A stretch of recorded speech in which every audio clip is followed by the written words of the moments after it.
So here we are, at the end of 2024. This year sure has been something, both good and bad. But today, let's look back at the good. More specifically, my personal picks for the top 5 best Transformers figures of 2024, as a final celebration of this franchise's 40th anniversary. Now you might be wondering why I'm only doing a top 5 rather than a top 10. After all, I bought way more than 5 figures this year. Well, to put it simply, I don't personally think I own the 10 best figures of 2024. A majority of the figures I got this year were from previous years, and of the figures I did get from this year, a lot of them I don't think are worthy enough to be considered the year's best figures. As such, I was only able to decide on 5 candidates for this list. Before I start, I guess I should state my criteria for a figure to be on this list. Pretty much, if a figure was released in 2024, it's able to be nominated. I'm not excluding repaints or retools based on figures from previous years. If it came out in 2024, it has a chance of making it on the list. I also obviously didn't purchase every figure that came out this year, so this isn't a definitive list. Everything is based solely on my own opinions, so if you think differently, please feel free to state your own top 5 in the comments. I'd be interested to see what you guys have to say. But with all that out of the way, let's begin. Number 5. Legacy United Tasmania Kid.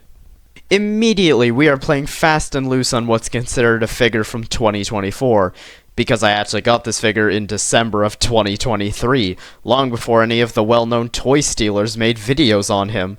I was actually very tempted back then to make a quick video talking about this thing, mostly just to brag how I was one of the first people to have this figure in hand, but I ultimately decided not to, which was certainly for the best, considering how terrible most of the videos I made a couple months ago are. I don't even want to know what cringe-inducing thing I would have made a year ago.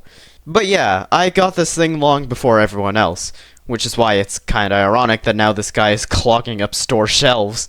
It's a shame too, because he's actually a great little core class. I honestly don't have a lot to say about him aside from that little story, because there just isn't a lot to talk about here. He looks good, his posability is good, transformation is good, alt mode is great. He's just an all-around good figure, nothing more. Number 4. Transformers 1 Mainline Alpha Trion. Another one I don't have too much to say about, but this time it's because I've already made an entire video going into detail on why this figure rocks. If you're interested to hear more, then you can go watch my original video. But for now, let me just say that for a mainline, cheaper than average deluxe, this figure is more than worth what he costs, and should be an immediate pickup if you see him on store shelves. Number 3. Legacy United Star Raider Filch. Yeah, I now know why the Kingdom Airazor mold is so beloved. This figure is excellent. I'm so glad that Filch was actually able to get a proper Generations figure, considering how every other RID 2015 Decepticon has been completely forgotten. But if you want more information on that, go watch my Thundertron video. Filch is one of the best designs from that show, and she has been perfectly translated into plastic as this figure. She's a little smaller than she should be due to her being an Airazor retool, but that's more of a nitpick on her scale when compared to other figures, not a flaw of the figure itself. The Beast mode is extremely posable, which is good because that's the form I tend to keep her in. I don't care that much for her robot mode, but that's fine because she's only in it for, 5 seconds in the actual show? Overall, a great figure of a design I've wanted a figure of for quite a while now. Number 2. 40th Anniversary Comic Edition Shockwave. As of writing this video, this figure is the most recent addition to my collection, and man has it left its mark. This is such a great figure. It looks incredible. I know some people don't like the cel-shaded look of the comic subline, and those people's opinions are valid, but I personally love it.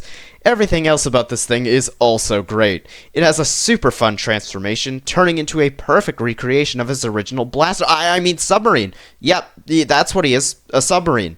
100% a submarine, and not an upside-down gun. Yes, yes. And he comes with Optimus Prime's severed head, which is such a morbid yet hilarious addition that I'm so glad was included. And best of all, he's able to do the thing. Truly an excellent figure to end the year off with. But he isn't my pick for the best figure of 2024. Actually, before I say which figure is the best of the best, I want to include one honorable mention. That being Legacy United Rescue Bots Chase. This figure isn't amazing, and it's got some problems. But I don't care. Rescue Bots is unironically one of my favorite Transformers series, and I am so happy that we are finally getting some representation for that series in Generations. I just hope we aren't going to be getting one figure a year though, as from what it looks like the only figure coming out in 2025 is Heatwave. Come on, Hasbro. We all know Trashmaster was an obvious pre-tool for salvage. Just make it a reality already. Regardless, I am so happy that we are finally getting Rescue Bots figures, to the point I don't even care about this figure's minor flaws. It might not be good enough to make it on the list, but it is good enough to at the very least be mentioned. But with that out of the way, the best figure of 2024, in my personal opinion, is number 1. Studio Series 86 Blaster and Eject. Never before would I have thought I'd have so much fun with a figure of Blaster of all characters. I've been waiting a long time for this. You poor excuse for a sound system. All talk, no shock.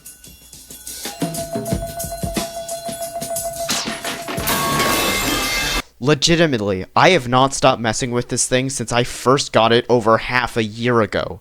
The deco is gorgeous, the posing is great, the transformation is fun, and the alt mode is spectacular. You wanna know why I was so hard on the alt mode of Legacy United Soundwave? It's because this figure showed me what is possible for a boombox alternate mode. But here's the thing.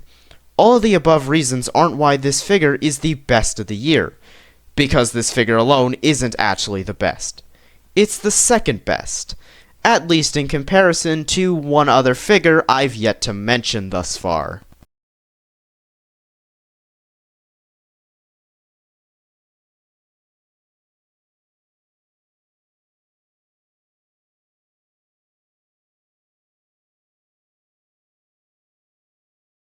No, I'm not joking.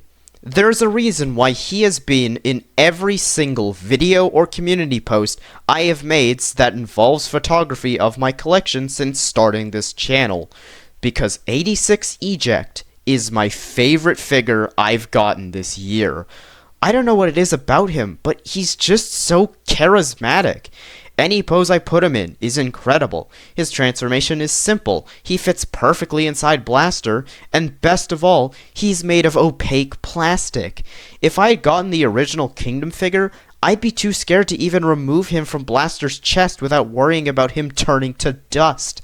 But this version is made of solid plastic, so I can enjoy him for everything he truly is without fear of him being destroyed in the process. Let me make this clear. Eject is not a pack-in accessory for Blaster. Blaster is a pack-in accessory for Eject. And both of these incredible figures being packed together ensured their fate to be the greatest figures of 2024. So those are my picks for the best figures of 2024. But I'm sure a few of you are thinking I forgot someone. What about Studio Series 86 Optimus Prime? You've said before that you have that figure. Why isn't he on the list? Well, my friends, there's a reason why he didn't make the cut. But unfortunately, that story is for a future video. But for now, I hope you all enjoyed, and I'll see you all in 2025. Bye-bye. Eject. Eject. Eject.